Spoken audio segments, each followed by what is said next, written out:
శుభోదయం అందరికీ. ఇవాళ టమాటా ఊరగాయ. టమాటాలు, నాటు టమాటాలు సన్నగా తరుక్కొని ఈ విధంగా వేస్తాను. చింతపండు, పసుపు, ఉప్పు వేసి బాగా మగ్గనివ్వాలి.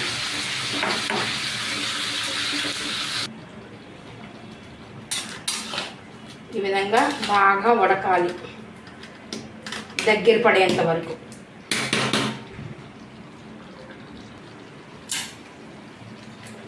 ఈ విధంగా దగ్గర పడినివ్వాలి. చూసారండి ఎంత బాగా ఉడికిపోయిందో.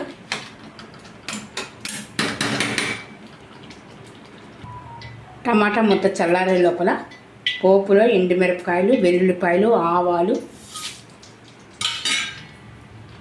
ఇంగువ వేసి 5 నిమిషాలు మరగనివ్వాలి.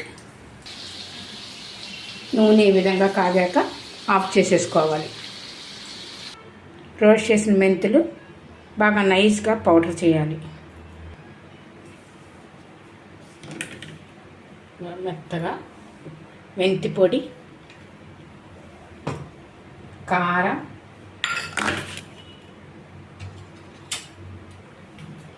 టమాటా ముద్ద, చల్లారిన ముద్ద మొత్తం అంతా కలుపుకోవాలి బాగా.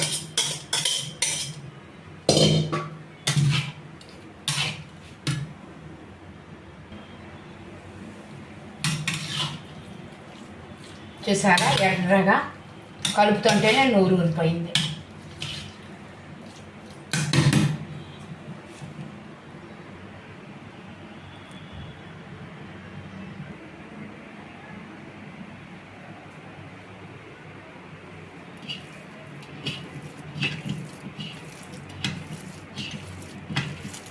కలుపుతుంటేనే గుమ వాసన వచ్చేస్తుంది.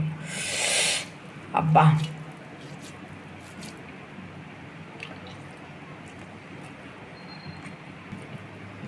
ఏమి రుచిగా ఉందండి. వావ్, చాలా బాగుంది.